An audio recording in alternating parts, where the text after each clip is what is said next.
महागठबंधन में सब कुछ ठीक ठाक नहीं चल रहा है या फिर सरकार और सत्तारूढ़ दल के विधायकों में तालमेल की कमी है। आरजेडी विधायक अब सरकार से मांग कर रहे हैं कि विधायक फंड को बढ़ाना चाहिए। बीजेपी के नेता भी एमएलए लैड पर खुलकर बात कर रहे हैं, फंड को बढ़ाने की मांग कर रहे हैं, लेकिन उनका आरोप है कि सरकार विकास के लिए क्षेत्र में जमीन भी उपलब्ध कराए। विधायकों के फंड पड़े हुए हैं, किस काम में उपयोग करना है? जो असली काम विधायक का था कि सड़क गली बन जाए, 200 फीट गली अब किस फंड से बनेगा? नाली बन जाए अब किस फंड से बनेगा? कोई पुल पुलिया जोड़ने वाला हो, 2-4 लाख का पुल पुलिया बनता है, वो भी नहीं बन रहा है। आखिर पैसे का विधायक खर्च कहाँ करेगा? पहले सब योजनाओं को चालू करे, तब विधायक कहे कि हमको फंड बढ़ना चाहिए। एमएलए लैड में आरजेडी विधायकों के हस्तक्षेप को देखते हुए जेडीयू सरकार के बचाव के पक्ष में आ गई। जेडीयू नेता कहने लगे कि जब नीतीश कुमार का 7 निश्चय पूरा होगा तो किसी तरह के विधायक फंड की जरूरत ही नहीं होगी। साथ ही जेडीयू विधायक ये भी कह रहे हैं कि विधायक लेवल का मामला ये नहीं है। मूल उद्देश्य है जनता के से जुड़े हुए सवाल पर सरकारी धन का इस्तेमाल। वो 7 निश्चय हो रहा है। अब मुख्यमंत्री क्षेत्रीय विकास योजना की राशि बढ़े अथवा न बढ़े, ये दलीय आधार पर पार्टी के वरिष्ठ नेताओं को, महागठबंधन घटक नेताओं, दल के बड़े नेताओं को तय करना है। यह हमारी राय बहुत महत्वपूर्ण इसमें है। बिहार में एमएलए लैड के नाम पर 2 करोड़ रुपए प्रति विधायक सालाना तय किया गया है, जिसे मुख्यमंत्री क्षेत्रीय विकास योजना के नाम से जाना जाता है। विधायक सिर्फ इसमें अनुशंसा ही कर सकते हैं। निश्चय यात्रा के तीसरे चरण में नीतीश कुमार आज कटिहार पहुंचे। कटिहार में उन्होंने 7 निश्चय के कार्यक्रमों को जाकर देखा और ये जानने की कोशिश की कि उन्होंने जो 7 निश्चय लिया है उसका काम किस तरीके से चल रहा है और इसका फायदा जनता तक कितना पहुंच रहा है। वहीं इस मौके पर उन्होंने शराबबंदी के बारे में जनता को भी बताई। इसके अलावा उन्होंने युवाओं को भी लुभाने की पूरी कोशिश की। निश्चय यात्रा के तीसरे चरण में आज नीतीश कुमार कटिहार में थे। इस दौरान उन्होंने विकास कार्यों की जमीनी हकीकत देखी और अधिकारियों को निर्देश दिया कि जो भी उन्होंने 7 निश्चय तय किए हैं वो काम किस तरीके से हो रहा है। इस दौरान उन्होंने उस गांव का भी जायजा लिया जहां हर घर पानी और घर घर में शौचालय है। इसके बाद नीतीश कुमार ने एक बड़ी सभा को संबोधित किया, जिसमें उन्होंने कानून व्यवस्था से लेकर शराबबंदी पर विपक्षियों पर निशाना साधा। इसके साथ ही उन्होंने चुटकी लेते हुए कहा, हमारी आदत है, हम जो कहेंगे वो करेंगे। हम कहते वही हैं जिसको समझते हैं कि करने में हम सक्षम हैं।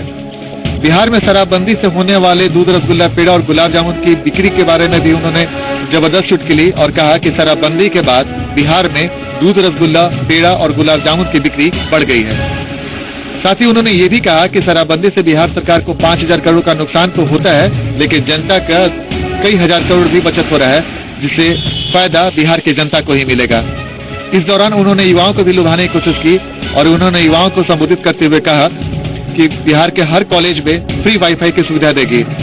लेकिन उन्होंने युवाओं को ये भी कहा कि फ्री वाईफाई की सुविधा जो उन्हें कॉलेजों में मिलेगी उसका वो सही यूज करें। शराबबंदी से कितना लाभ हुआ है? अपराध घट गया।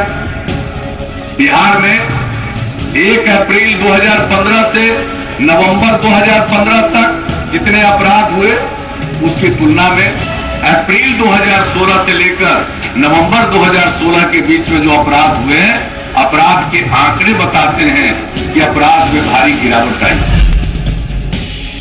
कटिहार की सभा के साथ ही नीतीश कुमार का तीसरे चरण का निश्चय यात्रा खत्म हुआ। चौथे चरण कोसी में होना है, जहां 15, 16 और 17 को सहरसा, सुपौल और मधेपुरा में नीतीश कुमार निश्चय यात्रा के लिए निकलेंगे। शाम के 4 बजे हैं और हम इस वक्त मौजूद हैं पटना के मौर्यालोक मार्केटिंग कॉम्प्लेक्स में। पटना के लोगों के लिए ये शॉपिंग का एक सबसे बड़ा अड्डा है। हम ये जायजा लेंगे कि यहाँ पे कितने एटीएम काम कर रहे हैं और उनकी स्थिति फिलहाल क्या है। पटना के मशहूर मौर्यालोक मार्केटिंग कॉम्प्लेक्स में जी मीडिया रिपोर्टर ब्रजेश मिश्रा ने एटीएम का जायजा लिया। यहाँ सरकारी बैंकों के 4 एटीएम हैं। चारों एटीएम में पैसे निकल रहे हैं। 3 एटीएम में भीड़ कम दिखी, जबकि एक एटीएम पर लोगों की लाइन थोड़ी लंबी है। यहाँ पर कमी सिर्फ छोटे नोटों की है। मौर्यालोक मार्केटिंग कॉम्प्लेक्स में हमें 4 सरकारी बैंकों के 4 एटीएम दिखाई पड़े। हालांकि चारों काम कर रहे हैं, लेकिन लोगों की शिकायत ये है कि उसमें से सिर्फ 2000 के नोट निकल रहे हैं। झारखंड विकास मोर्चा के 2 दिवसीय कार्य समिति की बैठक रांची में हुई। पार्टी सुप्रीमो बाबूलाल मरंडी ने पार्टी के नेताओं को अभी से चुनाव की तैयारी में जुटने को कहा है। झारखंड विकास मोर्चा की 2 दिवसीय कार्य समिति की बैठक आज से शुरू हो गई। पार्टी के पदाधिकारियों और जिला अध्यक्षों के साथ बैठक में पार्टी सुप्रीमो बाबूलाल मरंडी ने साफ कहा कि सभी कार्यकर्ता अभी से ही चुनाव की तैयारी में लग जाएं और सरकार की जन विरोधी फैसलों को आम जनता के सामने लाएं। साथ ही बैठक में CNT-SPT एक्ट में संशोधन के खिलाफ, जमीन अधिग्रहण के खिलाफ आंदोलन को मजबूत करने की रणनीति बनी।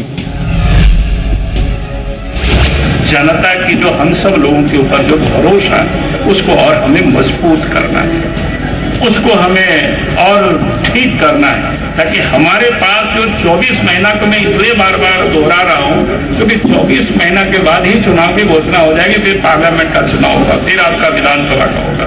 तो ये हमें ध्यान में, इसके बाद तो चुनाव होगा। तो ये लिए हमारे पास 24 महीना में संगठन को हमें ठीक करना और हम इस प्रदेश को हम नेतृत्व कर सके, इस रूप हमें अपने आप को बनना। संगठन विस्तार के साथ साथ अभी से चुनाव में जुटने की तैयारी की नसीहत से इतना तो साफ है कि झारखंड विकास मोर्चा इस बार राज्य स्तर पर भरपूर तैयारी करना चाहती है और शायद यही वजह है कि तमाम मसलों पर वो पूरी तरह से सरकार को घेरने की रणनीति बना रही है। रांची विश्वविद्यालय छात्र संघ चुनाव में भी CNT-SPT मुद्दे का असर देखने को मिला। ग्रामीण इलाकों में जहां आदिवासी छात्र संघ और झारखंड छात्र मोर्चा का दबदबा रहा, वहीं शहरी क्षेत्रों में ABVP आगे रहा। छात्रों ने चुनी कैंपस की सरकार, ग्रामीण इलाकों में आदिवासी छात्र संघ हिट, शहरी इलाके में ABVP पर भरोसा। रांची यूनिवर्सिटी छात्र संघ चुनाव का रिजल्ट चौंकाने वाला रहा। रांची विश्वविद्यालय का छात्र संघ चुनाव वैसे तो 50-50 का रहा, लेकिन गुमला, सिमडेगा, खूंटी, बुंडू और मांडर के इलाकों में आदिवासी छात्र संघ ने बाजी मारकर ये बता दिया कि छात्र और छात्र राजनीति किस ओर है। ग्रामीण इलाकों का रिजल्ट आ रहा है, राज्य सरकार को इससे सचेत होने की जरूरत है और जिस प्रकार से रिजल्ट आया है, निश्चित तौर पे जो राष्ट्रवाद और क्षेत्रवाद के एजेंडा को लेकर लोगों ने किया था उसको कड़ा चोट दिया है। इसके अलावा शहरी परिणाम पर नजर डालें तो विश्वविद्यालय के PG डिपार्टमेंट में JMM की स्टूडेंट्स विंग ने मोर्चा मारा। वहीं डोरंडा और JN कॉलेज सहित कई कॉलेजों में ABVP ने अपना झंडा बुलंद किया। छात्र नेताओं का मानना है कि वे छात्रों के मुद्दे को लेकर मैदान में आए थे। हमारा जो थीम था, हमारा थीम छात्र संघ चुनाव में जो क्लियर था, हर छात्र हर क्लास। हम 27 एजेंडों को लेकर के गए, हम लड़कियों की सुरक्षा को लेकर के गए, हम लड़कियों की सुरक्षा कैसे हो, यू स्पेशल बस से हो, झारखंड छात्र मोर्चा इस चीज को लेकर के गया। ये इसकी जीत है, PG के 8000 छात्रों की जीत है और PG की जीत मतलब रांची विश्वविद्यालय की जीत। फिर भी मेरी जीत है, ये हमारे आदिवासी छात्र संघ की एकता थी। बहरहाल 9 साल बाद रांची विश्वविद्यालय छात्र संघ का चुनाव संपन्न तो हो गया, लेकिन विश्वविद्यालय के लिए अब इसे कंटिन्यू करना एक बड़ी चुनौती है। 9 साल के बाद हुए छात्र संघ चुनाव का रिजल्ट आ गया है। अभी हम मौजूद हैं मरवाड़ी कॉलेज में, जहां पर 5 सीटों में 4 सीटों में आजसू ने जीत दर्ज की है, जबकि एक में ABVP ने जीत दर्ज की है। यहाँ पर देखिए जितने भी जो कैंडिडेट हैं वो जीत कर हैं, काफी खुशी से वो इजहार कर रहे हैं इस चीज का। रंग अबीर यहाँ पे अभी उड़ाए गए और फूल सब तमाम लोगों के हाथ पर हैं और एक तरीके से काफी खुश नजर आ रहे हैं। वो जो कैंडिडेट हैं उनसे ही सीधे बात करने की कोशिश करते हैं और जानते हैं कि अब उनकी प्राथमिकताएं क्या होगी। जी आप बताइए, किस पोस्ट पे आपने जीता है? सबसे पहले ये बताइए। प्रेसिडेंट पोस्ट से नीतीश सिंह। बहुत बहुत मुबारक हो आपको। अब आपकी जिम्मेदारी बढ़ गई है, क्या कुछ रहेगा आपके जहन में? वो जो हम लोग का जो एजेंडा था, जो हम लोग का जो प्रोग्राम था, उसी को हम लोग इम्प्लीमेंट करेंगे। सबसे पहले तो यहाँ सिक्योरिटी और बेसिक फैसिलिटीज का जो यहाँ पे अभाव है उसको सबसे पहले हम लोग पूरा करेंगे। चुनाव में कहीं ना कहीं जैसे जो छात्र हैं वो जीत कर आए हैं, तो छात्राएं भी यहाँ पर जीत के आई। छात्राओं ने भी अपनी उपयोगिता साबित की है। आप बताइए, आप कौन से पद से थी और सबसे पहले मुबारकबाद मेरे। धन्यवाद। मैं राफिया नाज, सचिव पद से। सबसे पहले तो मैं यहाँ पर जो भी लड़कियों को इस एरिया में छेड़छाड़ होती है उस चीज को रुकवाने की पूरी तरीके से कोशिश करूंगी ताकि हमारी लड़कियां सेफ रहे। और यहाँ पर जो भी लड़कियों को फर्स्ट एड से रिलेटेड प्रॉब्लम्स होती है, बहुत सारी प्रॉब्लम्स लड़कियों को होती है, इवन लड़कों को भी प्रॉब्लम होती है यहाँ सिक्योरिटी की, तो वो सारी प्रॉब्लम्स को मैं दूर करवाने की कोशिश करूंगी और खुद को एक स्टूडेंट के स्तर पे रख के अपने आप को आगे लेकर के आऊंगी कि मैं एक स्टूडेंट ही हूँ और एक स्टूडेंट की प्रॉब्लम को दूर कर रही हूँ। लगातार देखिए सीधी तस्वीरों में हम आपको दिखा रहे हैं, जो एक तरफ जहां आजसू खुश है अपनी जीत से, वहीं एबीवीपी महज एक सीट लाकर कहीं न कहीं नाराज है। देखिए बहरहाल एक तरफ जहां जीत की खुशी मनाई जा रही है, एक तरफ जहां जीत की खुशी मनाई जा रही है, वहीं दूसरी तरफ हार का गम भी साफ देखने को मिल रहा है। झारखंड में लगातार नक्सलियों का दायरा सिमटता जा रहा है, लेकिन इसके बावजूद नक्सली हथियार डालने को तैयार नहीं है। दहशत की लकीरों को और बड़ा करने के लिए अब वो मुखबिरों को निशाना बना रहे हैं। झारखंड में लाल आतंक की रेखा लगातार धुंधली होती जा रही है। वजह है सुरक्षा बलों का कॉम्बिंग ऑपरेशन। नक्सलियों के खात्मे के लिए सुरक्षा बल मुखबिरों का सहारा लेते हैं। उनसे मिले इनपुट के जरिए वो नक्सलियों के गढ़ में घुसकर नक्सलियों को मात देते हैं। लिहाजा नक्सली बैकफुट पर हैं। वजूद की जंग लड़ रहे नक्सली, सुरक्षा बलों ने निकाल दी है हेकड़ी। अब मुखबिरों को बना रहे निशाना। नक्सलियों ने पहले एक मुखिया को मारा, अब मुखबिर सुभाष का किया कत्ल। रस्सी जल गई लेकिन ऐठन नहीं गई। नक्सली हथियार डालने को तैयार नहीं है। दहशत की लकीर और बड़ा करने के लिए अब वो मुखबिरों को निशाना बना रहे हैं। आप खुद ये तस्वीर देखिए। खूंटी के तमाड़ थाना क्षेत्र के भूसोडीह जंगल में नक्सलियों ने जन अदालत लगाकर सुभाष सोई की बेरहमी से हत्या कर दी। सर को धड़ से अलग कर दिया। शव के पास नक्सलियों ने दहशत का पर्चा भी छोड़ा। आप खुद तस्वीर में देखिए खिलाफत करने वालों का क्या अंजाम किया जाएगा। नक्सली द्वारा हत्या का मामला है, क्योंकि सबके नीचे नक्सली संबंधी पंपलेट बिछा हुआ था, अगल बगल रखा हुआ था और सबके नीचे भी नक्सली पंपलेट लगा हुआ था। इससे पहले भी इस इलाके में पंचायत चुनाव के समय एक मुखिया को मुखबिरी के आरोप में नक्सलियों ने मार डाला था। जाहिर है इस बेरहमी के निशान के जरिए नक्सली दोबारा इलाके में दहशत कायम करना चाहते हैं। देश और झारखंड की बड़ी ज्वलनशील मुद्दा भ्रूण हत्या और नवजात शिशु को जन्म के साथ भगवान भरोसे किसी झाड़ियों और नालियों में फेंक देने की मानसिकता को बदलने के लिए रांची के ऑर्डर हाउस में 2 दिवसीय पेंटिंग के माध्यम से चित्र प्रदर्शनी का आयोजन किया गया। ये तस्वीरें रुला देती हैं, ये तस्वीरें झकझोर कर रख देती हैं, गला रूंध सा जाता है। जी हाँ, हम बात कर रहे हैं नवजात बच्चों को बचाने की कोशिशों पर आधारित पालोना के चित्र प्रदर्शनी की। ममता कर गला घोटने के साथ साथ बच्चों के हर उस दर्द को पिरोन की नायब कोशिशें की है।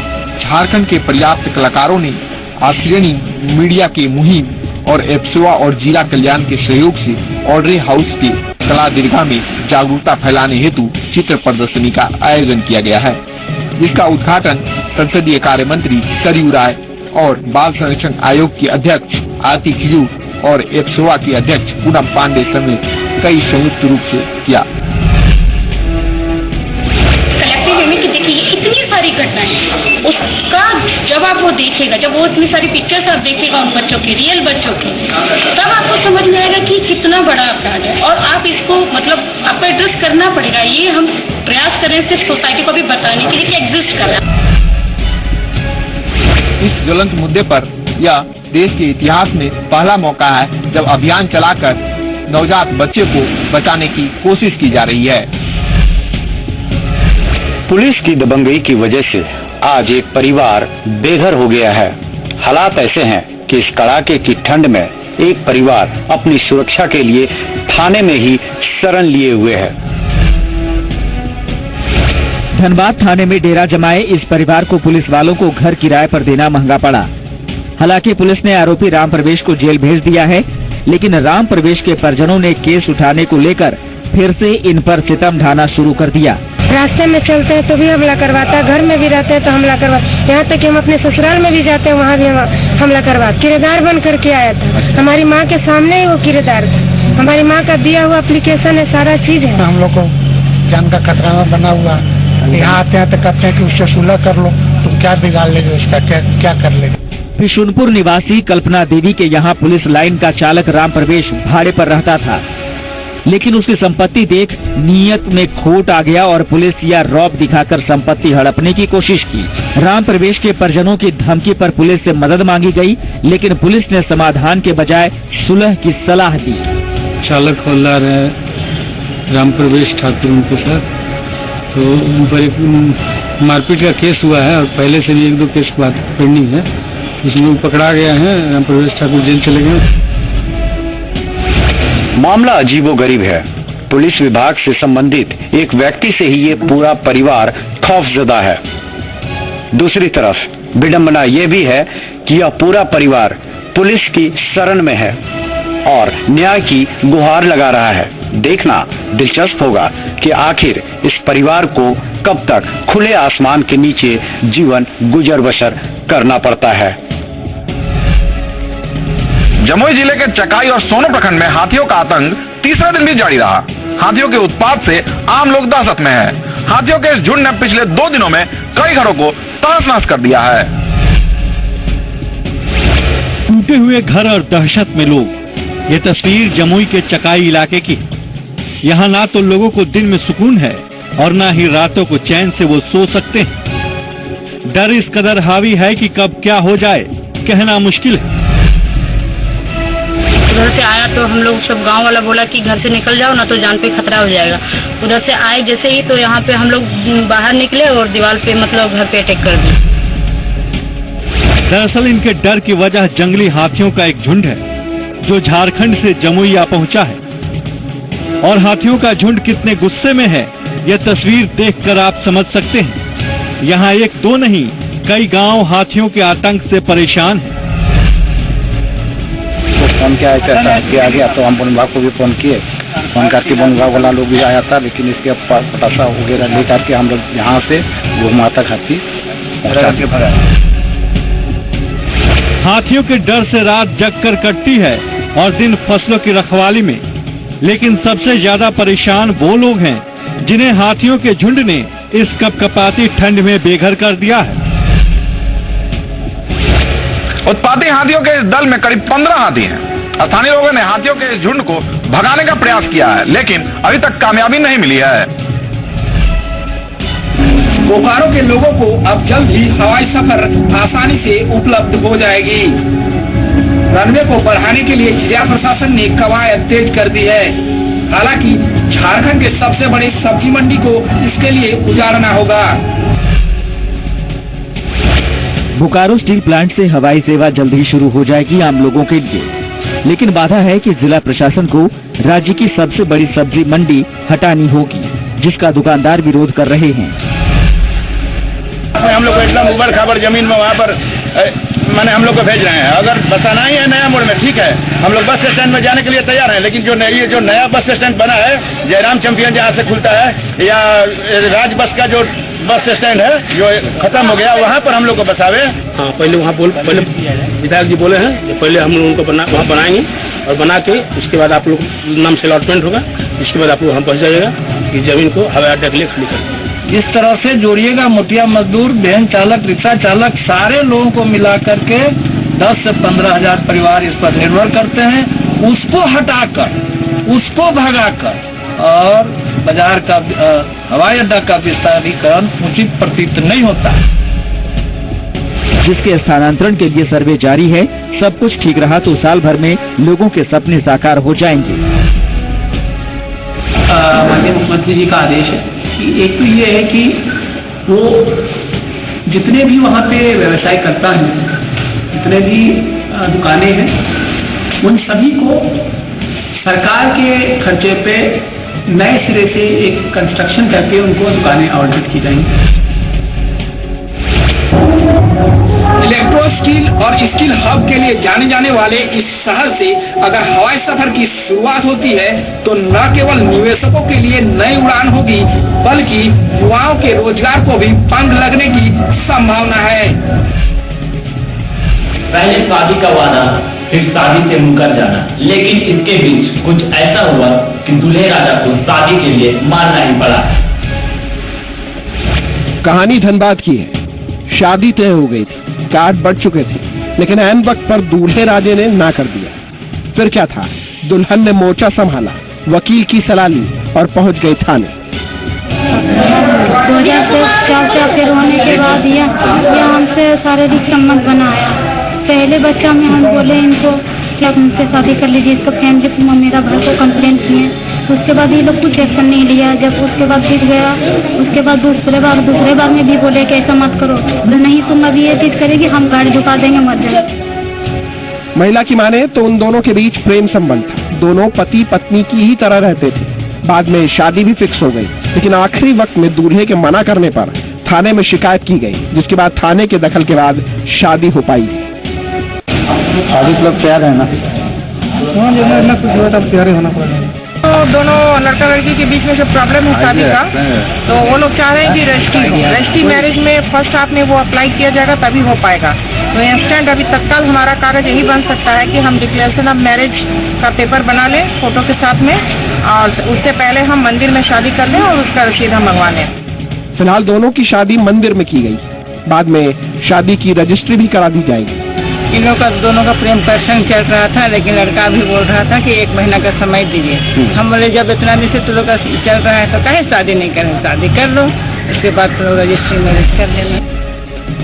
शादी पूरी हो चुकी है, लेकिन एक सवाल का जवाब अब भी नहीं मिला है कि आखिर दूल्हे ने ऐन वक्त पर शादी से मना क्यों कर दिया।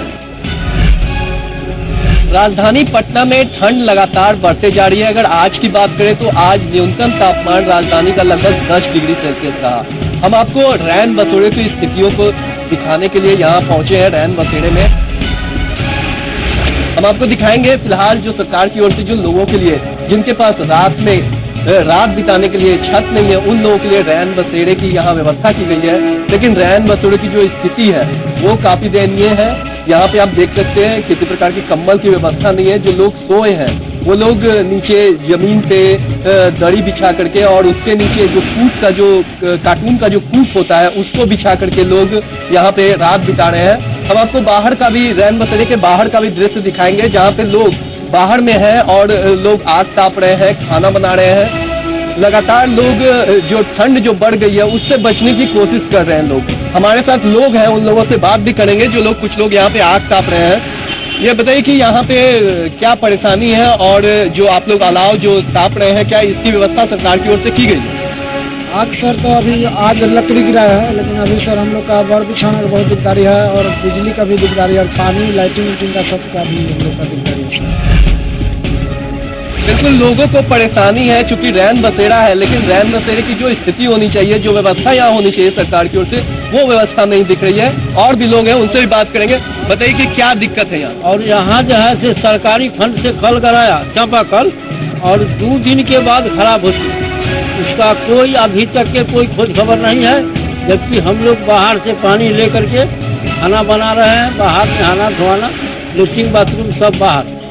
दूसरी बात है कि 35 साल हो गया यह रैन बसेरा का, आज तक के अधिक्रमण इसमें नहीं आती, लेकिन कल आकर के हम लोग कर यहाँ से कहा कि आप लोग ठेला लेके भागिए। यहाँ पैसा भी लगता है रहने? जी नहीं, पैसा नहीं लगता। लेकिन बिल्कुल देखिए यहाँ पैसे नहीं लगते, लेकिन जो मूलभूत सुविधाएं हैं जो कहे पानी बिजली, इसकी व्यवस्था यहाँ नहीं है। तो कुल मिलाकर जो रैन बसेरे की जो यहाँ व्यवस्था की गई है वो जो है वो सही नहीं है।